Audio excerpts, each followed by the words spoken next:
ya ba be hwe na ya tene tafi ho opomuden no nye yi a untime dress sei so ati ase go ya no ayi no phone ti Medimafo Herbal Clinic e wa ha sei a adaroma Dr. Time odaso onde ne bibia no time daso e pa ho penele se ene na oni ho nti yenya no wa ha wabu akwa agogo kuma se ene yenya no Dr. Time daso ye mo akwa aba ya ena e da se so na bibia ekoyi de nyankopo adom bibia ekoyi ene gisam ko an se de ekọ ewo Medimafo Herbal Clinic sa nimpacho yentie de ekoso yo meda wase na machia Ghana menyina anopei onyankopon de Medimafo Herbal Clinic aba bepiem ewo Kumase ebua kwa agogo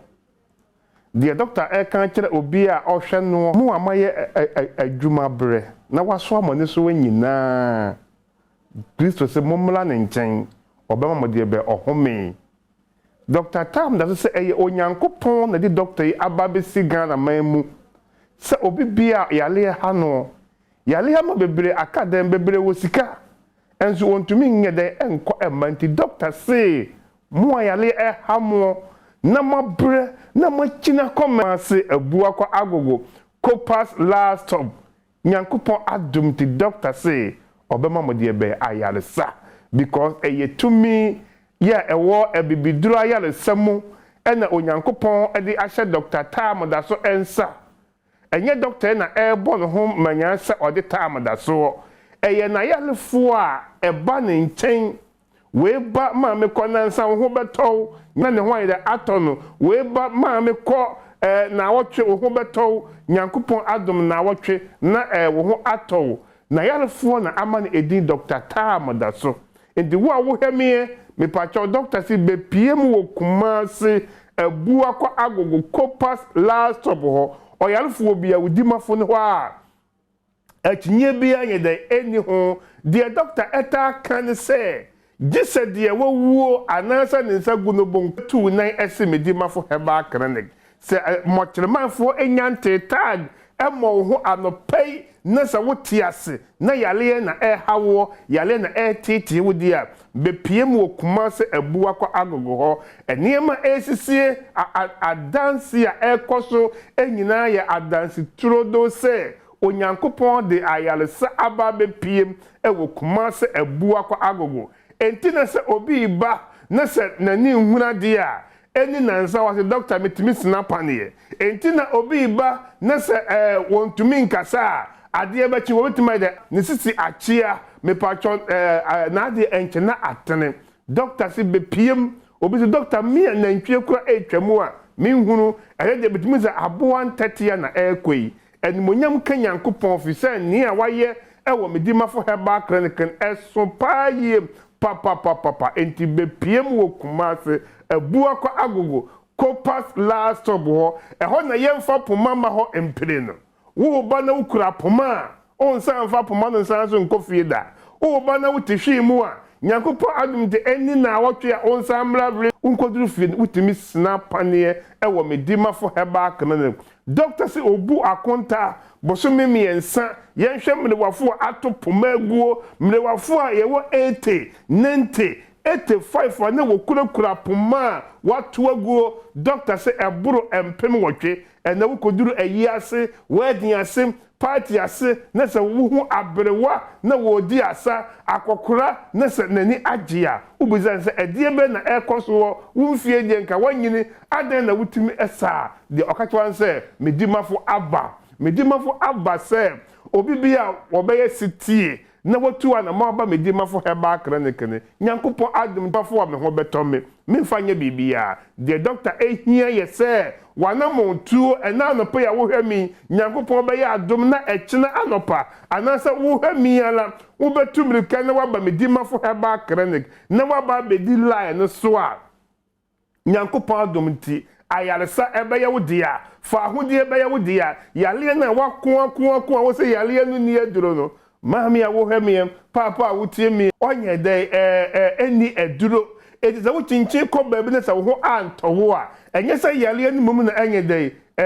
nanu aduro ni ho baabi a wuchi ko ye na wanya wayale sa na nyakopon ye wadum na be piem wo Kumase ebua kwa agogo ko pass last of what dia Nyankopon adom nti ayaresa ebeye wo dia be piem na Dr. Tam na so Nyankopon de wonum na onfa Tam ento wo yale so na Nyankopon adom nti fa ahudie nya dai enya wo dia ade chi sei na Dr. Fu yi sha se bele ya adansidie nku a Dr. Mania Tio, Mahuna Dio, Matopo Marchinio, Matumia Casso, Masolia Nantio, ye mammy kwa na ye need da say, or bet my baba can atias for. She did not upon them Medimafo so aye. As some answers a Medimafo and near Mawa. When Pio the bet made the Eddie at my war na a yaba cope, or be that also be one can ha or that thou, or because it be what Tachimaya, a ya atro. Eye Kumasi ebua kwa agogo na se Ghana fo nyina agye tum se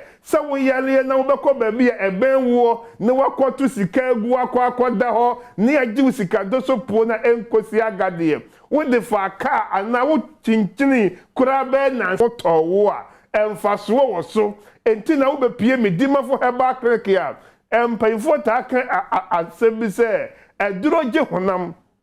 because maami bi wasi ye ko ba bi ye ko ye na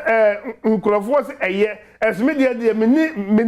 mini ade ye ko ya ye ho anyedai antoye omo se eduro gye honam ye ta akasa na Medimafo Herbal Clinic de ntomi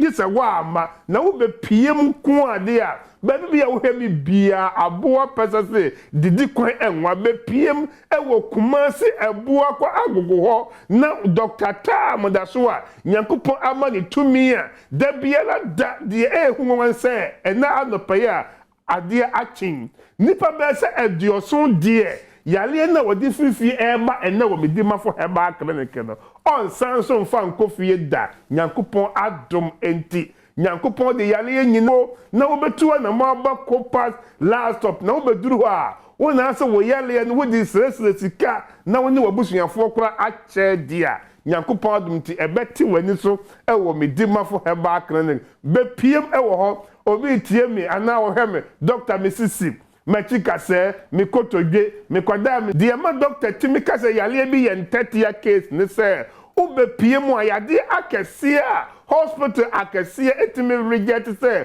onko fie nkonko wu no ube pie Medimafo Herbal Clinic ya ubona Dr. Shawn Nansan Nyankopon adom ti Nansan me ka ma bi United States of America Ohio yese ne kidney nyina asai omla fie emewu Ghana fo ewo Ohio di ento bon Medimafo ya obaye wotiase wodidi wonom woda ya kire se yare na yede eko na se kidney yesa liver yesa HIV and 30 case go Medimafo hepatitis ye katwoni tidia na sisi yare ni koko ni malaria and syphilis ni gonorrhea de e 30 case e wo Medimafo Herbal Clinic be piem gisa de wuo anasa ni nsa gunu bu enko ape e na wuntumi nye de ema oye oba na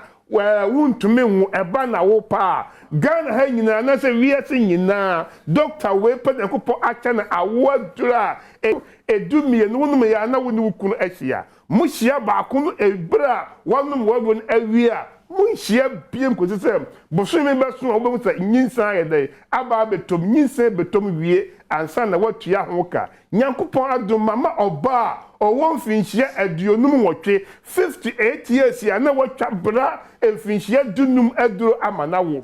ha bonyine Onyankopon de Medimafo aba Ghana ha maame so-called bonyine no Nyankopon adom eto atwa be piem wo Kumasi ebua kwa agogo bema wo bema ni ewu a doctor say 24 hours don shiri edionu nan bema no besan aba sa na esanso a enyane eya wajai edro do yusu any age limit any wo how bia enti Medimafo Herbal Clinic numbers no e wo screen na se ba mama sanfan to so biem